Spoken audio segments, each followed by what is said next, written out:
seja bem-vindo ao nosso podcast O Legislativo. Aqui quem vos fala é o Igor Gomes e nesse início a gente vai explicar um pouquinho a estrutura do Poder Legislativo e também fazer uma introdução para vocês entenderem melhor e depois a gente vai debater.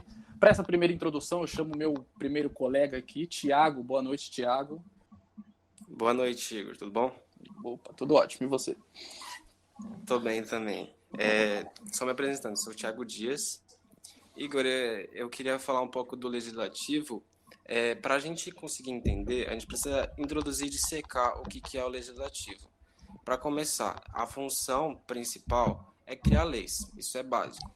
Mas ele tem outras funções também, como, por exemplo, fiscalizar o executivo, de presidentes, governadores, prefeitos, para caso aconteça algum, por exemplo, um crime de responsabilidade, tomar as decisões cabíveis. O Congresso Nacional ele é dividido em duas casas legislativas, a Câmara dos Deputados e o Senado Federal. O que cada uma delas faz? Para ser aprovada uma lei, ela tem que passar a ser aprovada nessas duas casas. A Câmara dos Deputados é onde fica todos os deputados federais, que são eleitos da seguinte forma: cada estado elege os seus deputados referente ao tamanho da população desse estado, e eles são eleitos de 4 em 4 anos. Agora, os senadores é um pouquinho complicado. Nós temos 3 senadores eleitos, 2 em um ano, e passam-se 4 anos e elege outro senador. Sendo assim, o mandato deles é de 8 anos. Então, a gente tem que pensar bem antes de eleger um senador, porque ele vai ficar lá bastante tempo. Sim. O Congresso Nacional ele é dividido em 5 grupos, nas quais as atividades são bastante distintas. Aqui eu listei umas aqui. A gente tem atividades fiscalizatórias, atividade de julgamento e controle de moralidade, como eu disse, o crime de responsabilidade, atividades constituintes de segundo grau. Eu vou passar agora a palavra para o nosso amigo Fernando, que ele vai saber explicar um pouco melhor. Fernando? Olá, eu sou o Fernando Gaebler. Então, a atividade legislativa ela tem uma função excepcional na sociedade. Porque, do ponto de vista filosófico, o Congresso Nacional ele recebe todas as tensões da sociedade para tentar resolver as suas contradições. Por isso que, muitas vezes, nós temos nas notícias informações do nível de popularidade do Congresso Nacional, que às vezes está mais alta, às vezes está mais baixa, às vezes tem maior representatividade na sociedade, porque no Brasil, no nosso caso, a democracia é representativa. O que significa isso? Significa que nós votamos, no caso da Câmara dos Deputados, no sistema proporcional à população, e no caso ao Senado, o sistema majoritário, porque votamos aqueles que irá representar o Estado, nesse caso, o Estado de São Paulo, o Estado do Distrito Federal, que é um Estado específico, o Estado do Rio de Janeiro, cada um com seu Estado, representando as suas populações e o Estado, politicamente. Por isso que, em alguns períodos, como no caso recente do impeachment da presidente Dilma, nós tivemos uma alta valorização do Congresso, por causa exatamente do check balances, ou seja, freios e contrapesos que já foi elaborado por Montesquieu no espírito das leis, que é esse freio de contrapesos para, inclusive, como na situação presente, onde temos, no caso, Bolsonaro, com suas recentes críticas ao Congresso e também ao Judiciário, para justamente equilibrar os poderes, para manter-se na democracia, mas ao mesmo tempo não excluir a luta política, mas incluí-la no processo com uma inclusão social para que se possa a República ter o Pacto Federativo. O Pacto Federativo é um acordo entre as instituições para, inclusive, se estabelecer e se pautar a agenda. O que é essa agenda?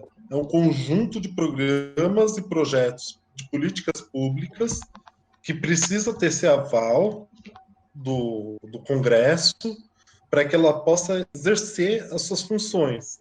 Agora vamos apresentar a entrevista que fizemos com Aurélio, um vereador do município de São Bernardo do Campo, para ele passar a visão dele, porque nada melhor do que um vereador que está no dia a dia trabalhando com o Poder Legislativo, para nos explicar um pouco sobre isso. Boa tarde, meus amigos. Aqui quem fala é o vereador Aurélio, eleito primeiro mandato.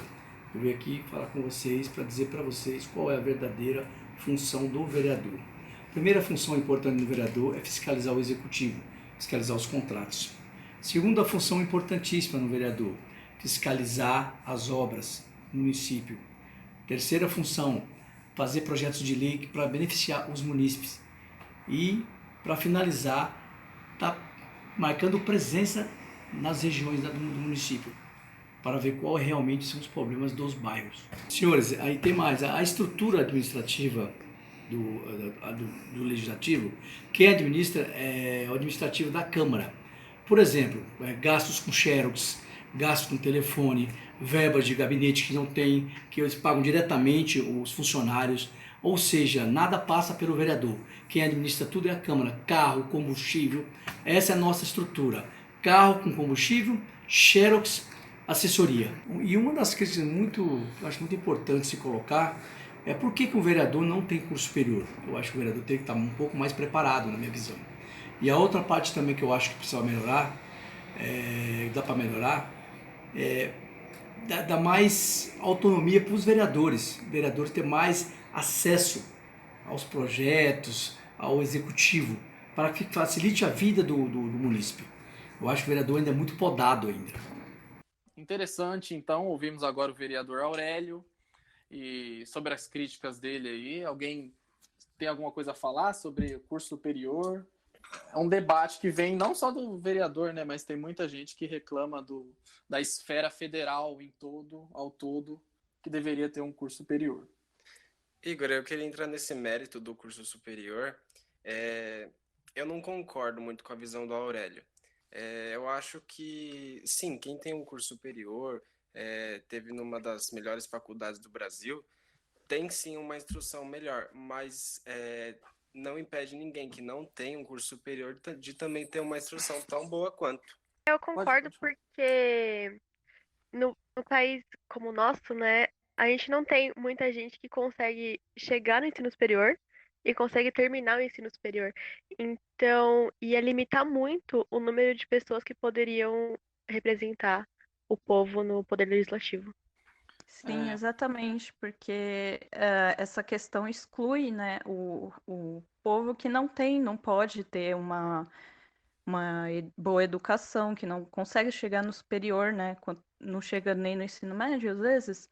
Então, eu acho, assim, que se a gente vive numa democracia, isso não daria certo, porque exclui outras pessoas que têm esse direito também. Sim. Eu lembro do Enéas, um ex-candidato a presidente, e ele era ao contrário isso. Ele falava que tinha que ter curso superior, e eu lembro dele falar uma coisa que... Ele falava, não dá para colocar um cara que pilota um teco-teco para pilotar um Boeing, dando a entender que quem tem que pilotar um Boeing é quem é cursado, sabe? Então há um contraste, né? Há discussões sobre isso, mas eu concordo também. Tem muita pessoa boa que não é formada. Eu acho essa visão do vereador um pouco elitista. Eu acho que tem que acontecer muita coisa antes para mudar essa norma, sabe? Tem que mudar muita coisa na educação básica, muita Sim. coisa no país inteiro, antes de, tipo, quem pode ser vereador, quem pode ser deputado, tem que ter curso superior, sabe? Eu só queria deixar claro que eu acho a discussão válida, mas não concordo, óbvio, com a discussão o discurso do vereador, né? Até porque os senadores são os representantes do povo, né? Os deputados, no caso. Enfim, quem está no Congresso Nacional lá é representante do povo. Então, por que não colocar alguém ali do próprio povo para deixar a população representada? Verdade. Só uma última observação, né, sobre esse ponto de você elitizar um cargo público, né, como o Thiago disse. Eu vejo que é uma via de mão dupla. Eu concordo com o ponto de vista do Thiago, porém também existem casos, né, de pessoas mais humildes que não têm uma instrução acadêmica adequada e elas acabam sendo instrumento de assessores, de outras pessoas para chegar em algum cargo público. É um caso muito parecido como aconteceu, por exemplo, com o Tiririca, que ele acabou renunciando o primeiro mandato dele, e aí os suplentes deles, né, os assessores, acabaram tomando o cargo dele.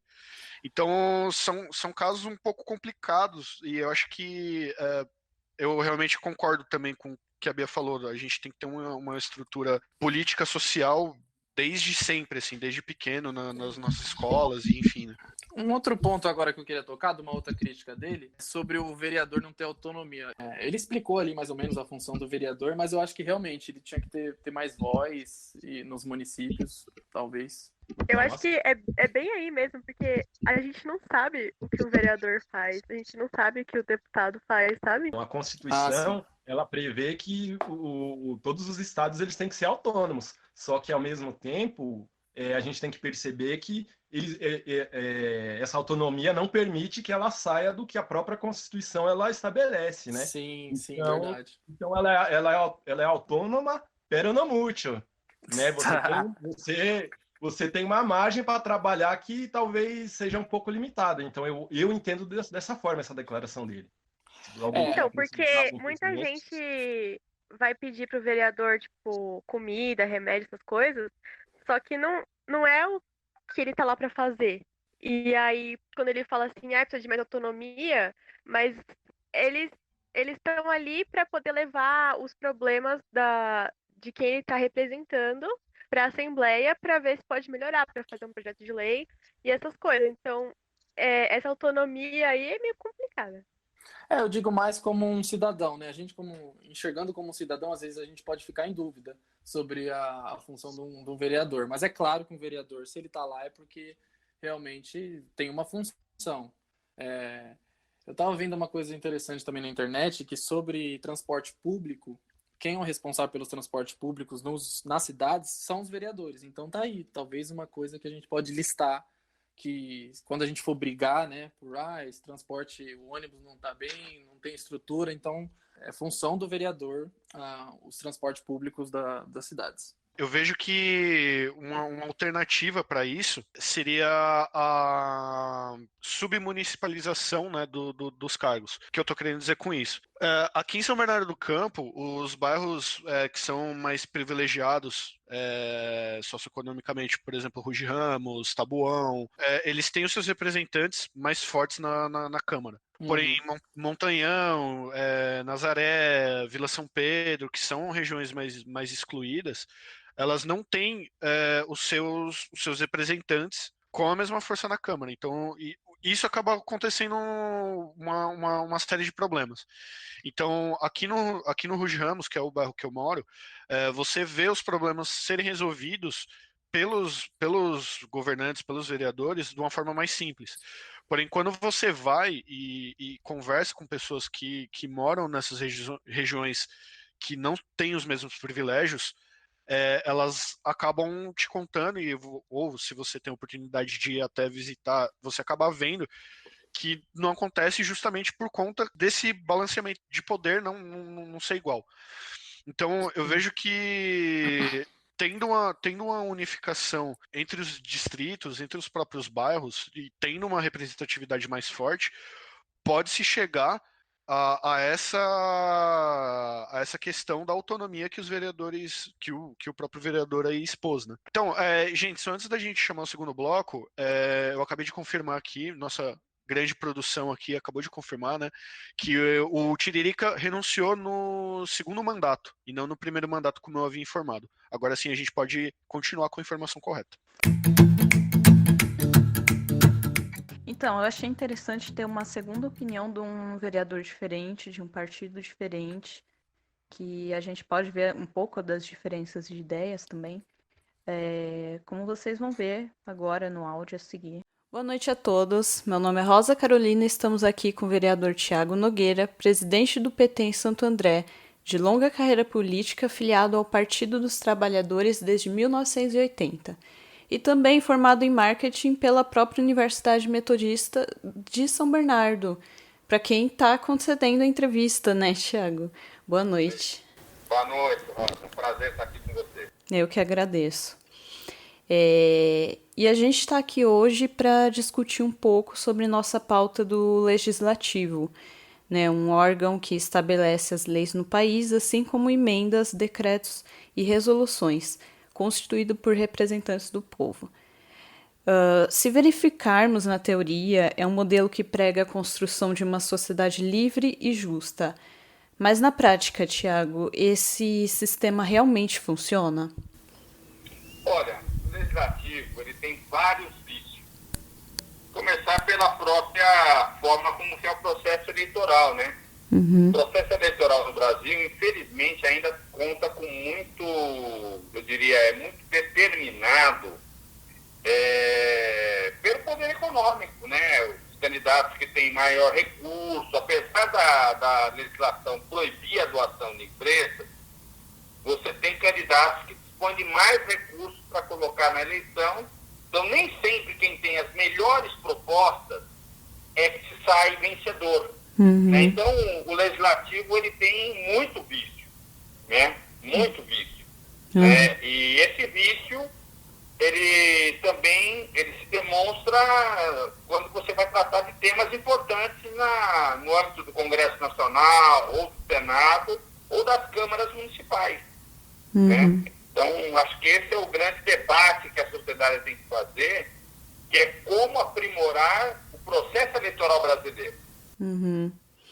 E essa seria a sua crítica, mais ou menos, a esse modelo? Eu acho que nós temos que evoluir para um modelo parecido com o que tem na Europa, que é um modelo que você vai votar em listas, você vota num programa e não na pessoa. Quando você vota em pessoas, essa pessoa pode não necessariamente, ela fala uma coisa e faz outra. Um programa de um partido político e você escolhe aquela lista, aquele programa, né? E o Brasil é um dos poucos países ainda que tem uma democracia grande, que mantém esse voto nominal, né? E isso daí acho que é uma distorção, porque você não vota em ideias, você vota em pessoas, né?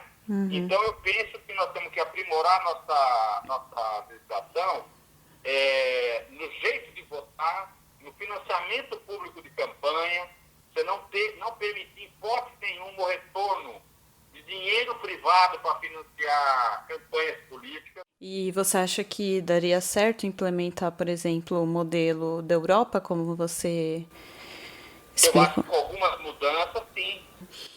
Nós tivemos muitas mudanças e agora com o Covid, né, o famoso coronavírus, foi decretada uma quarentena a toda a população brasileira enquanto não atingido o achatamento da curva.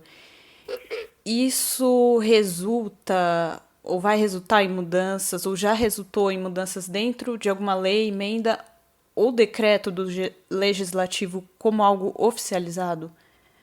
Olha, primeiro, os legislativos estão também encarando isso como uma novidade, né? Esse processo de pandemia, nossa geração não viu, né, desse nível, né? Nossos avós viveram lá a gripe espanhola.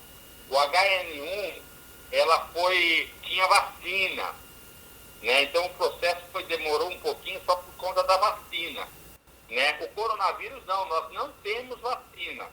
Então, primeiro, o isolamento social foi um decreto, algo que mudou o cotidiano das grandes cidades. As câmaras legislativas, os parlamentos a quarentena ela vai, eu acho que mais talvez 1 mês, 2 meses, nós vamos ter uma nova normalidade. Então, assim,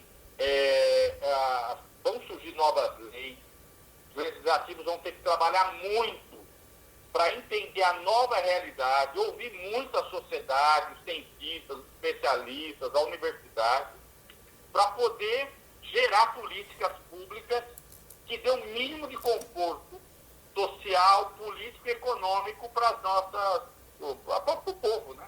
Acho que nós vamos ter muito trabalho aí nos próximos meses, pode apostar nisso. E só finalizando, de que forma isso está afetando o exercício das autoridades dentro dos órgãos, inclusive do legislativo? Bom, primeiro, os legislativos estão, em sua maioria trabalhando ou online ou com sessões suspensas, né? Então isso já afetou de cara, porque você está se evitando o contato social, a população não pode participar de uma sessão. Então, às vezes, você está lá debatendo um assunto importante, que a população poderia ir lá para pressionar, para discutir um assunto, hoje não é possível. Então, o legislativo sem participação também é algo ruim, né? Então, isso afeta na qualidade das leis que vão se votar. Quando você tem um debate, audiências públicas, você ouve a sociedade civil, os especialistas, a tendência é você errar menos, né? Então está se cometendo muitos erros aí, né, em função de decisões que estão sendo tomadas sem ouvir o legislativo, sem ouvir os especialistas, da cabeça dos prefeitos, dos governadores e até do presidente, né? Então acho que um novo arranjo político vai surgir dessa pandemia. Perfeito. Muito obrigada pela entrevista e a gente vai ficando por aqui, ok? Eu agradeço, sucesso aí, tá bom? Boa noite a todos e muito obrigada. Sobre essa coisa do povo votar em pessoas e não em ideias, entende? E realmente isso eu concordo.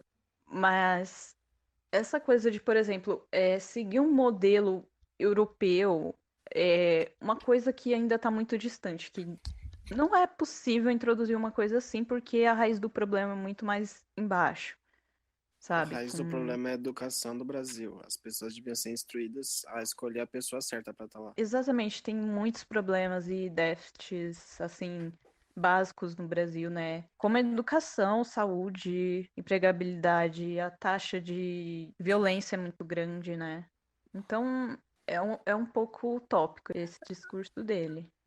É utópico. Eu acho que é utópico também, por causa que é uma coisa histórica, né? A história do Brasil é que cada país tem sua história e sua cultura, o seu jeito de ser. Então, a Europa sempre teve os países da Europa têm a sua história na política, tem seu modelo político do poder legislativo, e assim como o Brasil tem o seu. Então, acho que é muito difícil a gente tentar mudar, assim, ter uma visão. É meio utópico mesmo a gente querer, sei lá, trocar, mudar tudo isso. Também tem a questão geográfica, né? Tem países da Europa que é do tamanho do estado de São Paulo, até menor. Exato. Então é mais fácil organizar muita coisa. Eu também tentei introduzir essa questão do coronavírus, né? Nessa questão eu concordo com ele, porque afeta, sim, de certa maneira, a tomada de leis, decretos, porque o povo não tem participação, tá tudo sendo feito mais privado, assim. Então, galera, eu só queria acrescentar sobre o que vocês falaram sobre o voto em ideias. A minha opinião já é um pouco a favor do que ele falou, porque, como a gente sabe, a democracia no nosso país é uma democracia jovem, né? Então, eu acho que é válido você acrescentar, você testar coisas novas. Por exemplo, a gente tem muito debate aqui sobre político A ou B, né? Então, a gente tem no nosso país um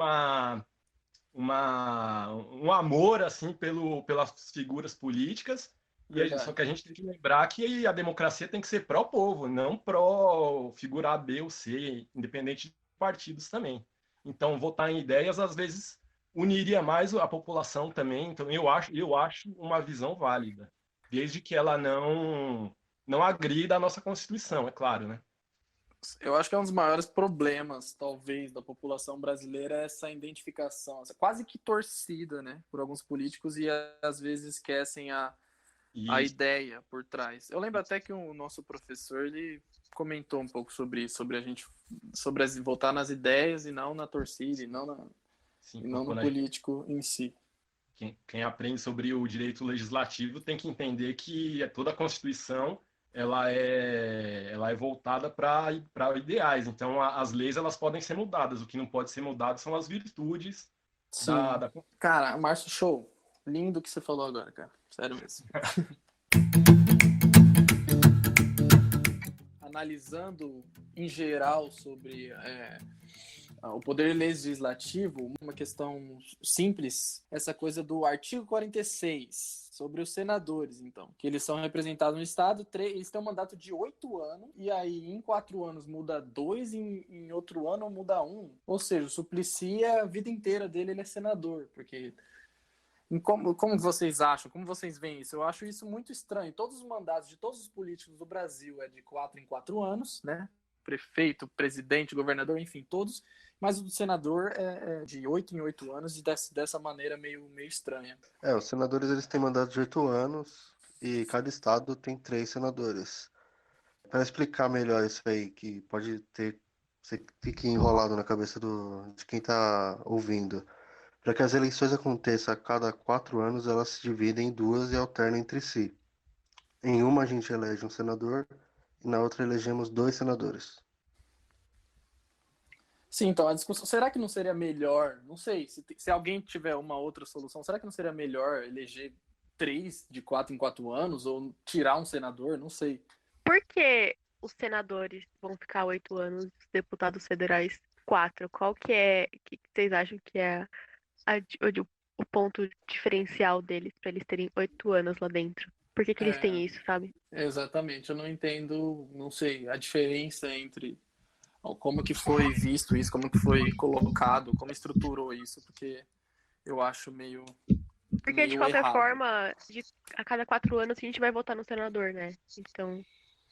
E para a população em geral, você está pagando, o povo brasileiro está pagando para um senador ficar 8 anos e às vezes nem sabe que o senador está ali, né? Porque votou em 4 e depois de 4 anos nem lembra mais que aquele senador tinha sido eleito. Então é um ponto a ser tocado aí. Meu nome é Matheus Santana e referente ao Senado, a gente tem que lembrar que o Senado não é apenas como se fosse deputado. O Senado ele está ali exatamente para fiscalizar de forma direta o presidente, tanto que quando há uma solicitação de impeachment, cabe ao Senado julgar o presidente ou não. O Congresso ele aprova a abertura do processo, mas somente quem tem o poder de afastar e de tirar do cargo o presidente é o Senado. Porque o Senado ele é literalmente a babá do presidente. Ele é aquele que tem que ficar de olho em aprovar contas presidenciais, em pedir contas da União.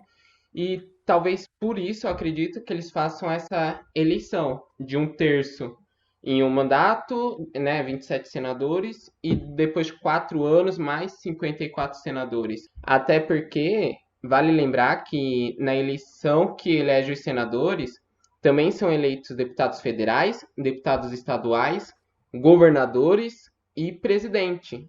Acredito que se a gente tentasse eleger os 81 senadores de uma vez, haveria uma grande confusão e a casa perderia a sua essência, que é exatamente a continuidade de um trabalho. Mas alguma coisa por cima, isso é real mesmo. O Senado pode tanto propor quanto julgar o presidente por crime de responsabilidade, que aí pode causar o impeachment e retirada do mesmo. Basicamente ele só sofre impeachment se ele perder muito o apoio do Congresso. Essa parte aí de julgamento do presidente, de impeachment, ela é chamada de função atípica do Congresso Nacional, tá? Porque as funções típicas, que são as gerais, as que normalmente da alçada deles, elas são chamadas de funções típicas, que é a criação de lei, a votação de emendas, esse tipo de coisa, tá? Só para acrescentar isso. Artigo 53. Deputados e senadores são invioláveis, civil e penalmente, por qualquer opinião, palavra ou voto. E aí ainda está assim no segundo parágrafo ali, não podem ser presos, apenas em flagrante de crime ou inafiançável. Isso eu achei interessante porque deve ser legal, né, ser deputado, assim. A possibilidade de você ser preso diminui. Uma figura de deputado que a gente está esquecendo de citar é o Fraga, do filme do Tropa de Elite. Sim. Porque ele mesmo, no final do filme, ele e o capitão, coronel, não lembro qual a posição do Nascimento, eles abrem uma CPI e eles começam, a depor, seria a palavra, eles começam a entregar, né, a maioria dos corruptos ali presentes na CPI. Então, sobre essa questão da imunidade parlamentar, na verdade, ela veio por causa do fim do regime militar. Então, para proteger os parlamentares que, inclusive, estavam sendo partes da comissão elaboradora da nova Constituição em 88, que são os constituintes, inclusive para evitar uma restauração do poder militar e a prisão dos constituintes, que isso ficou como um legado para o poder legislativo, para os deputados e senadores, imunidade parlamentar. Então, na época, o contexto era justamente para proteger quem estava elaborando a nova Constituição, para inviabilizar a restauração do regime militar, como ele estava antes, inviabilizando todo o processo de transformações. Então, é por causa disso que existe a imunidade parlamentar. E não por questão de blindagem, por questões de corrupção. Isso veio mais tarde. Eu acho que hoje em dia talvez venha essa discussão, sim, de talvez dar uma margem, né, para alguns deputados a falarem o que quiserem. Eu falo o que eu quero, eu faço o que eu quero, então talvez seja uma proteção, um escudo para os deputados que não deveria existir. Mas também vale lembrar, assim, para complementar a informação trazida pelo Fernando, que na época o então presidente da República, Fernando Sarney, defendeu que aquilo fosse algo temporário. José Sarney. Ele defendeu que aquilo fosse algo temporário, que fosse algo que durasse apenas uma ou duas eleições. Mas isso é o que mais me espanta, porque cabe ao legislativo criar leis que investiguem ou condenem o legislativo. A maior prova disso é que para o STF, né, o Supremo Tribunal Federal, abrir uma investigação contra qualquer parlamentar, independente da Câmara ou do Senado, o STF precisa enviar uma notificação para essa casa e, por uma maioria, precisa haver uma votação dos parlamentares, onde a maioria precisa decidir entre permitir que a investigação continue ou barrar a investigação. Isso aconteceu com Aécio Neves em 2014, quando ele disputou a eleição e, meses antes, o STF pediu autorização para abrir uma investigação e o Congresso barrou. Então, isso me espanta, porque, afinal, quem criou a lei do fórum privilegiado, se não o próprio Congresso? E de que vale o presidente Sarney ver que fosse algo eterno se cabe ao Congresso Federal derrubar os vetos presidenciais? Né? Então, criar algo muito substantivo. Criar algo onde deixou os parlamentares super poderosos e intocáveis. Eles podem falar, eles podem fazer o que bem entenderem e eles só podem ser presos em crimes inafiançáveis e inflagrantes, ou seja, se eles não forem pegos cometendo crime, o policial não pode prendê-los. Então, na verdade, o Congresso Nacional ele se blindou, sim. Acredito que na época da ditadura tudo bem, mas hoje o que se vê é o fórum privilegiado sendo nada mais, nada menos do que um escudo anti-Operação Lava Jato, um escudo onde os parlamentares se escondem para não serem condenados, investigados ou julgados por seus crimes. Eu queria acrescentar aqui, gente, que por favor, tem a quem chama, né, foro de prerrogativa de função, né? E defende a ideia de que o foro é encurtar e evitar a eternização dos crimes cometidos, né, pelos órgãos e sendo para a instância direta para o Supremo. E há quem diga que isso também não faz tanto sentido, porque a gente vê aí que o Supremo anda num âmbito muito político, né? E que até citou que o próprio Sérgio Moro condenava muito mais do que o Supremo anda condenando aí, né? Então é interessante notar isso mesmo. O artigo 54, que eu acho que é interessante, aqui, ó, deputados e senadores, mais ou menos isso. Deputados e senadores não podem aceitar ou exercer alguma função ou cargo remunerado. Ou seja, não podem ter empresa, não podem nada disso. O que é interessante, que eu fico imaginando, será que não tem nenhum deputado que tem alguma empresa, que trabalha em alguma... E eu fiquei em dúvida sobre essa questão também. Eu não sei se vocês também, e se vocês têm alguma opinião sobre isso. Só para citar, muitos acabam tendo influência na mídia porque acabam sendo direto ou indiretamente donos de veículos de comunicação. Né? Então, isso é um ponto a ser levantado, essa relação entre o poder político e os meios de comunicação de forma difusa. É isso que precisaria ser melhor regulamentado. Na verdade, o que existe hoje é muito interpretada essa lei na questão de que o parlamentar ele não pode fazer parte de uma sociedade que influencie de forma direta ou indireta o seu mandato. Ou seja, não adianta nada o parlamentar abre ali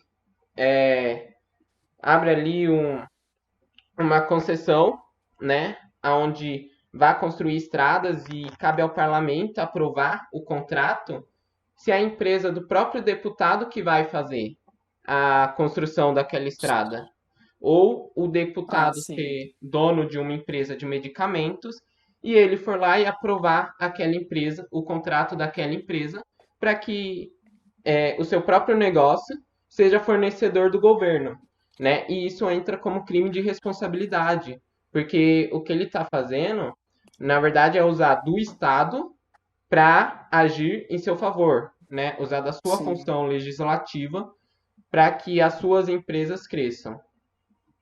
Mas é bom saber que tem um crime relacionado a isso, porque quando eu li a Constituição, deu a entender que é uma brecha muito grande aí de pessoas com empresa laranja, enfim, e ó, o brasileiro é tão criativo para fazer coisa errada, então eu me indagou, achei interessante falar sobre esse artigo também. Mas isso eu não tenho dúvida que exista. A prova disso é a Operação Lava Jato, que é tão recente, que dia após dia revelava um novo esquema de laranjas, um novo esquema de deputados que tinha empresa em nome de outras pessoas e essas empresas recebiam verbas do governo. A Lava Jato é a maior prova de que isso existe e que vai continuar existindo. Conforme a sociedade vai desenvolvendo e evoluindo, será que também a Constituição deveria evoluir junto? Eu vejo que sim, a Constituição ela precisa ser atualizada, né? Pegando aí alguns exemplos, por exemplo, da Constituição Americana. A Constituição Americana, alguém aí pode até me corrigir aí, mas eu acho que ela já foi escrita há mais de, sei lá, 100 anos, não sei. E tem pontos que hoje em dia já não cabem mais, né? Pela como o mundo hoje ele se porta. E o mesmo se aplica à própria Constituição brasileira, às próprias leis brasileiras. Então, saindo só um pouquinho da Constituição brasileira, indo para a CLT, tem alguns pontos que ela foi estabelecida na época Vargas e até hoje ela não foi atualizada. Sim. Então, a gente tem aí um grande gap geracional que deveria ter sido atualizado para os padrões do mundo atual. Poderia ser muitas coisas alteradas que serviriam de benefício para a nossa população. Falando da Constituição, também já faz muito tempo. Se eu não me engano, a última atualização foi em 88. Aí a nossa produção aí pode me corrigir, porque eu estou falando de cabeça. Então já fazem quase 30 anos, 32 aí, né? Então eu vejo que o mundo vai mudando e as leis elas têm que acompanhar isso, né? Você citou aí o exemplo da escravidão. Na época da escravidão era legal você ter o seu escravo, você negociar ele, enfim, você fazer o que você quiser. Então, no aspecto moral, podemos aí até discutir aí. Agora não me vem nenhuma na cabeça, para ser bem sincero, mas... Mas vocês estão falando assim, que já tá tão cheio de emenda na Constituição que tem que fazer uma nova? Vocês acham que isso poderia acontecer no nosso quadro atual de hoje? Eu vou dar um exemplo e vocês opinem. Se talvez com a ajuda da Constituição não poderia assegurar melhor o direito da mulher em relação a, por exemplo, trabalho. Porque muitas pessoas falam, não, mas a mulher e o homem têm o mesmo direito. Mas será que a Constituição não poderia ajudar de alguma forma com que essa descriminalização indireta, né, que a gente escondida sobre a mulher talvez isso seja uma coisa que a Constituição é. Até a Constituição talvez seja machista, né? Não sei se vocês concordam. Não só. Pode falar, Rosa. Não, então, eu ia falar que a Constituição é mais. Eu, de novo, falando sobre utopia, porque é uma coisa assim que tá só ali no papel. É, exatamente, porque mesmo você tentando incluir, né, direitos mais que a gente está em pauta mais atual, na prática não sei se mudaria, entendeu? Porque o negócio está na prática também, entende? É que eu acho que parece que o brasileiro, se não tem lei, ele não obedece, né? Então, talvez seria uma coisa que pode completar aí, Rosa, se você quiser. Não, então, porque nessa coisa, se não tem lei, não obedece. Eu acho que mesmo com lei, entende? Tem algumas questões na Constituição que realmente tem uma raiz também. A gente estava falando do artigo 53, né, do foro privilegiado.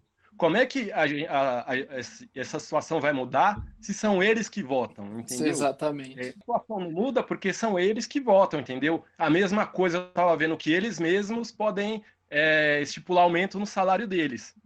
Que cidadão no Brasil, principalmente no Brasil, vai votar para uma redução de salário ou para perda de direito, no caso desses plenos poderes que eles têm? Ninguém quer perder a mamata, entendeu? Então fica muito complicado porque o sistema favorece isso, entendeu? A gente aprende que a ideia de Montesquieu ela é perfeita, ela consegue criar harmonia entre os três poderes, só que ao mesmo tempo ela privilegia quem está lá e os de fora não. Muito se debateu nas últimas semanas sobre a verba que é concedida aos partidos. Como? Fundão do deputado da Câmara, não é? Isso, exatamente, fundo eleitoral.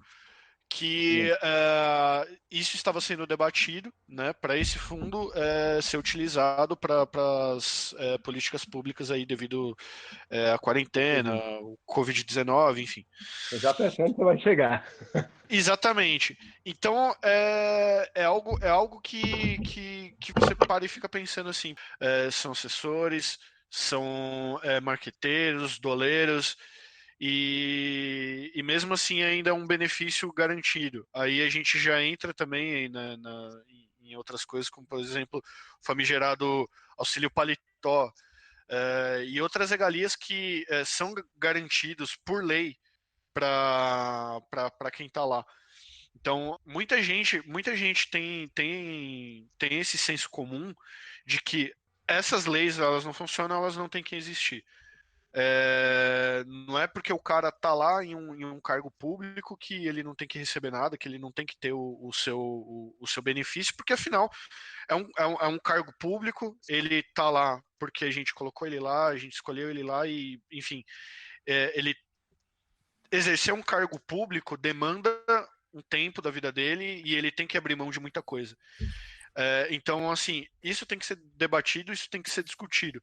Se existe o abuso desses benefícios, se existe o abuso dessas brechas que a lei, né, concede aos parlamentares. Né?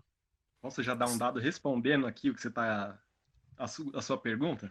Me responda, Márcio. A minha resposta é sim. E aí eu vou citar aqui uma matéria que eu achei da BBC News, vou dar a data aqui, 7/12/2018, quer dizer, não tem muito tempo. Vou citar a fonte aqui, que é a repórter Natália Passarinho, né, da BBC News, e ela diz o seguinte, que o Congresso Nacional Brasileiro é o segundo mais caro do mundo.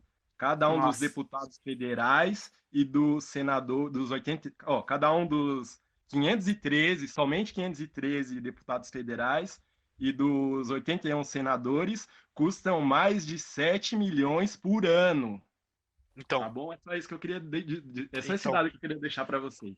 É isso que tem que ser debatido, cara. Então, eu vejo que muito se compara em alguns países aí que políticos ganham salário mínimo, enfim. acho que tem que ser debatido, tudo tem que ser analisado com bastante calma. Não é porque algo não funciona que tem que deixar de existir. A gente não pode ser tão radical a esse ponto, né? Tudo tem que ser debatido. Não, então, a gente não tem que derrubar o sistema, né? Só para me acrescentar rapidinho aqui, né? Eu não sou contra também o sistema. Mas, assim, eu queria citar os princípios da administração pública, que a gente aprendeu que é a LIMP, né? A legalidade, impessoalidade, moralidade, publicidade e eficiência. Eficiência é essa que o legislativo não tem com as próprias contas deles, né? Exato. Existe abuso. Então, finalizando o nosso debate, eu acho que é bom também comentar que eu acho que tem político bom, tem político ruim, o poder legislativo é bom, mas claro que a gente está debatendo aqui porque nós somos brasileiros e a gente não está discutindo só para criticar, a gente está criticando, a gente está aqui debatendo, mas porque a gente acha que tem muita coisa boa no Brasil e poderia melhorar, né? Então, eu já vou agradecendo aqui ao William, que estava falando com vocês aí. Boa noite, William. Boa noite, Thiago, que falou na introdução. Boa noite. Boa noite a Rosa também, que foi a nossa repórter que fez a entrevista. Muito obrigado. Boa noite. Boa noite. Ao Matheus, muito obrigado. Boa noite. Márcio. Opa. Márcio com De sua nada. crítica incisiva. A Gabi, a Gabriela Correia. Também tem o Fernando Gaebler, Fernandão, o melhor da sala. Eu que agradeço e para conclusão, eu acho que é importante termos além da crítica e do debate, ação.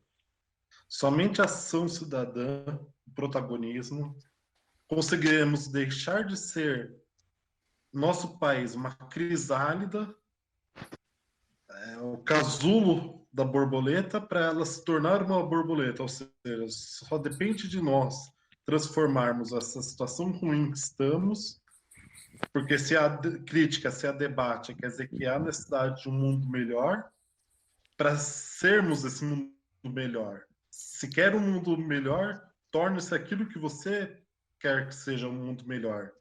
E nada melhor do que lutar para que o Congresso, além de representativo, possa ser participativo, possa estar a sociedade por inteiro dentro do Congresso.